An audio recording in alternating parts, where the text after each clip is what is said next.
Bharat England మధ్య జరుగుతున్న రెండో టెస్ట్ మ్యాచ్లో టీమిండియా పట్టు బిగించింది. బస్బాల్తో టెన్షన్ పెట్టి రెచ్చిపోయి విజయం సాధించాలి అనుకున్న ఇంగ్లాండ్ స్పీడుకు టీమిండియా బౌలర్లు అశ్విన్, కుల్దీప్ యాదవ్ సూపర్ బౌలింగ్తో బ్రేకులు వేశారు.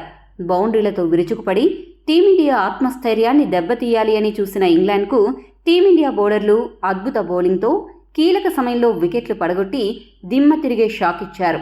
దీంతో ఇంగ్లాండ్ జట్టు లంచ్ సమయానికి 6 వికెట్లు కోల్పోయి 194 పరుగులు చేసింది. ఇంగ్లాండ్ విజయం సాధించాలి అంటే ఇంకా 205 పరుగులు చేయాల్సిన అవసరం ఉంది.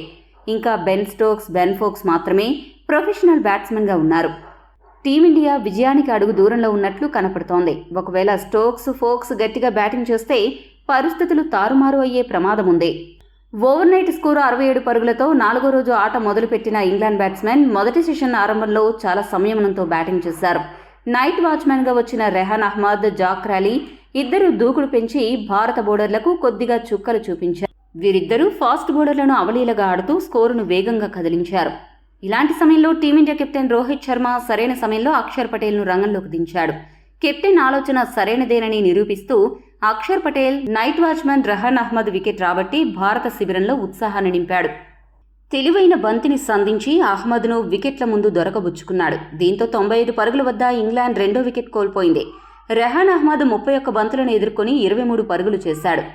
అనంతరం క్రీజులకు వచ్చిన Oli Pope, Jack rally England innings నిర్మించే పనికి శ్రీకారం చుట్టారు. ఇద్దరూ కళ్ళు చెదిరే బౌండరీలతో విరుచుకుపడ్డారు.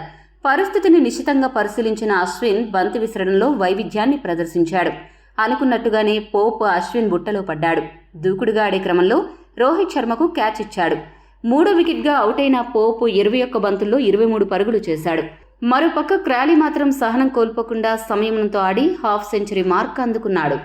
కానీ ఇక్కడే ఇంగ్లాండ్ స్ట్రాటజీ ఎక్కడో తప్పుల తడకగా ఉన్నట్టు అనిపించక మానదు. ఎప్పుడూ నెమ్మదిగా ఆడే జో రూట్ క్రీజులోకి వస్తూనే చాలా దూకుడుగా ఆడడం మొదలుపెట్టాడు. ఇదే క్రమంలో భారీ సిక్సర్ కూడా బాదాడు. అనవసర తొందరపాటులో ఉన్న రూట్ను అశ్విన్ అంతే సరదాగా అవుట్ చేసేశాడు. రూట్ ఇచ్చిన క్యాచ్ను అక్షర్ పటేల్ ఒడుపుగా పట్టడంతో 16 పరుగులకే ఇంటిదారి పెట్టాడు. ఇలాంటి సమయంలో బస్బాల్ అంత ప్రయోజనకరం కాదని గ్రహించిన ఇంగ్లాండ్ బ్యాట్స్మెన్ అక్కడి నుంచి నెమ్మదించాడు. తర్వాత వచ్చిన జానీ బెయిర్స్టోతో పాటు క్రాలీ కూడా ఆచితూచి ఆడడం మొదలుపెట్టారు. ఎప్పుడూ క్రమశిక్షణ రాహిత్యంతో వచ్చిన బంతిని మాత్రమే శిక్షిస్తూ మంచి బంతులను గౌరవిస్తూ ఇన్నింగ్స్ కొనసాగించారు. కానీ సరిగ్గా లంచ్ సమయానికి 10 నిమిషాల ముందు మ్యాజిక్ చోటు చేసుకుంది. వరుస ఓవర్లలో 73 పరుగులు చేసిన జాక్ రాలీని కుల్దీప్ యాదవ్, 26 పరుగులు చేసిన బెయిర్స్టోను బుమ్రా వరుస ఓవర్లలో అవుట్ చేయడంతో ఇంగ్లాండ్ దూకుడుకు బ్రేక్ పడింది. విచిత్రమేంటంటే టీమిండియాకు ఈ 2 వికెట్స్ కూడా డిఆర్ఎస్ ద్వారానే దక్కడం గమనార్హం.